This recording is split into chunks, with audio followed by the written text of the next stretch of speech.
നമ്മുടെ അരപ്പൈമക്ക് എന്താണ് ലൈവ് ഫീഡൊന്നും കൊടുക്കാത്തത്? ലൈവ് ഫുഡ് കൊടുത്തൂടെ? ലൈവ് ഫുഡ് കൊടുത്തു കഴിഞ്ഞാൽ അതിൻ്റെ ഒരു അഗ്രഷൻ കൂടി വരുന്നത് കാണൂലേ എന്നൊക്കെ സബ്സ്ക്രൈബേഴ്സ് ഇടയിൽ കമൻറ്റ് ചെയ്യാറുണ്ട്. അപ്പോൾ ഈ ലൈവ് ഫീഡിങ്ങിനോട് നമ്മൾ ബേസിക്കലി എതിരാണ്. എന്നാൽ സബ്സ്ക്രൈബേഴ്സിൻ്റെ ഈ ഒരു റിക്വസ്റ്റ് കൊണ്ട് നമുക്ക് 1-2 തവണ ലൈവ് ഫീഡ് കൊടുക്കുന്നതുകൊണ്ട് വലിയ കുഴപ്പമില്ല. ഈ ലൈവ് ഫീഡിങ്ങിന് ഞാൻ എതിരാണെന്ന് പറയാനുള്ള മെയിൻ കാരണം എന്താണെന്ന് വെച്ചാൽ ആ ഒരു ജീവിയെ കൊല്ലുന്നതുകൊണ്ട് മാത്രമല്ല. അങ്ങനെ നോക്കിക്കഴിഞ്ഞാൽ ഇപ്പോൾ നമ്മൾ ഈ ചിക്കനും ബീഫൊന്നും കഴിക്കാൻ പറ്റില്ലല്ലോ, എല്ലാം ഒരു തരം കൊല്ലൽ തന്നെ അല്ലേ. അപ്പോൾ നമ്മൾ എതിരാണെന്ന് പറയാൻ കാരണം എന്താ വെച്ചാൽ നമ്മൾ ഈ ലൈവ് ഫുഡ് കൊടുക്കുന്ന സമയത്ത് ഈ നമ്മൾ കൊണ്ടുവരുന്ന ഫിഷിന് വല്ല ബാക്ടീരിയൽ അസുഖമോ എന്തെങ്കിലും അസുഖം ഉണ്ടെന്നുണ്ടെങ്കിൽ അത് നമ്മുടെ ഫിഷിന് വരും എന്നുള്ളതാണ് നമ്മൾ അതിനെതിരാണെന്ന് പറയാനുള്ള മെയിൻ കാരണം. പക്ഷേ ഇവിടെ നമ്മൾ വളർത്തുന്ന ഫിഷുകളെ എടുത്ത് കൊടുക്കുന്നതുകൊണ്ടായിട്ട് വേറെ പ്രശ്നങ്ങളൊന്നുമില്ല. അങ്ങനെ നമുക്ക് ഇന്ന് കുറച്ച് എന്താ പറയുക കുറച്ച് ഗപ്പികളെയും കുറച്ച് ടെട്ര അതുപോലെ കുറച്ച് ഫിഷുകളുണ്ട്, അവരെയൊക്കെ നമുക്കൊന്ന് ട്രൈ ചെയ്ത് നോക്കാം, കൊടുത്ത് നോക്കാം. ഇവനെന്താ ഇങ്ങനെ ക്രൂരമായി സംസാരിക്കുന്നതെന്ന് തോന്നരുത്, നിങ്ങൾ തന്നെയാണ് കൊടുക്കാൻ പറഞ്ഞത്, അതുകൊണ്ടാണ് കൊടുക്കുന്നത്. അവസാനം എന്നെ തെറി വിളിക്കാൻ വന്നേക്കരുത്. ഓക്കെ. പിന്നെ നമുക്കും കാണാനൊരാഗ്രഹമുണ്ട്, ഇത് ചാടി പിടിക്കുന്നതൊക്കെ കാണാനുള്ളൊരു രസം. ഓക്കെ, ശ്രദ്ധിച്ച് നോക്കിയാലേ കാണുള്ളൂ. ഇതാണ് നമ്മൾ കൊണ്ടുവന്നിട്ടുള്ള ഫിഷുകൾ. അപ്പോൾ ഇത് നമ്മുടെ പ്ലാന്റ് ടാങ്കിൽ കുറച്ച് ഡാമേജ് പറ്റിയിട്ടുള്ള ഫിഷുകളാണ്. ഡാമേജ് മീൻസ് അസുഖമല്ല, ഇവർ ഈ തമ്മിൽ കടി കൂടിയിട്ടൊക്കെയാണെന്ന് തോന്നുന്നു. ഈ ഫിഷുകളെയാണ് ഇപ്പോൾ നമ്മൾ അരപ്പയമൊക്കെ കൊടുക്കാൻ പോകുന്നത്.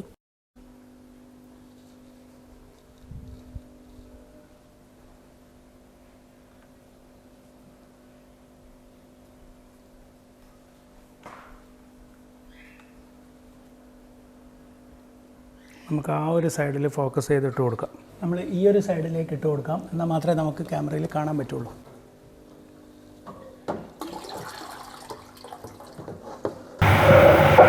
ഓടി വരുന്നുണ്ട്, നമുക്ക് നോക്കാം. ഒരെണ്ണത്തിനെ പിടിച്ചുള്ളൂ, ഒറ്റടിയിൽ ഒരെണ്ണം മാത്രമേ കിട്ടിയിട്ടുള്ളൂ. ഞാൻ ഈ ക്യാമറൻ്റെ വടിയും കുന്തമൊക്കെ പിടിച്ചോ വന്നത് കാരണം അവൻ കുറച്ച് പേടിച്ചു പോയി.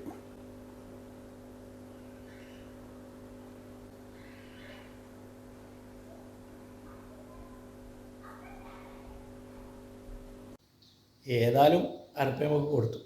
എന്നാൽ പിന്നെ ഇവനും ഇവിടെ ഇങ്ങനെ ആശിച്ച് മോഹിച്ച് നോക്കി നിൽക്കുവാണ്, എന്താണ് ഇവന്മാർ ചെയ്യുന്നത്. എന്നാൽ പിന്നെ ഇവനും കൂടെ കൊടുത്തേക്കാം. അപ്പോൾ ഇവന് കൊടുക്കുമ്പോൾ നമുക്ക് പിന്നെ ഗപ്പി ഇനി ഡാമേജുള്ള ഗപ്പിയൊന്നും ഇല്ലാന്ന് തോന്നുന്നു. നോക്കട്ടെ ഏത് ഫിഷാണ് ഉള്ളത് നോക്കിയിട്ട് ഇവനും നമുക്ക് നമ്മുടെ പ്ലാന്റ് ടാങ്കിൽ പോയി നോക്കാം, അതാണ് ബെറ്റർ.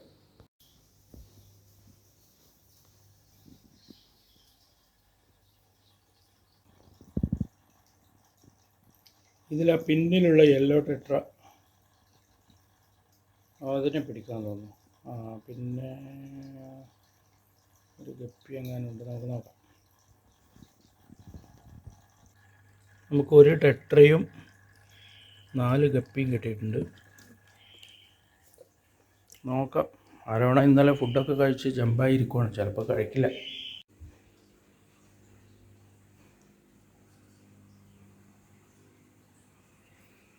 ഇത് കാണാൻ കുറച്ച് പാടായിരിക്കും. ഇതാവൻ നോക്കുന്നുണ്ടോ, അവന് സംഭവം പിടുത്തം കിട്ടി.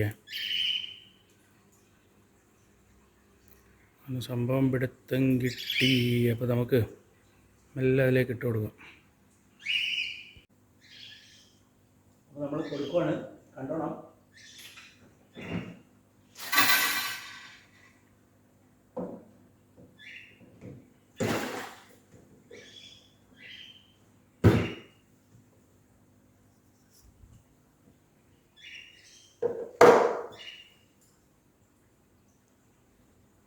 രണ്ടെണ്ണം ഓൾറെഡി അകത്തായി കഴിഞ്ഞു.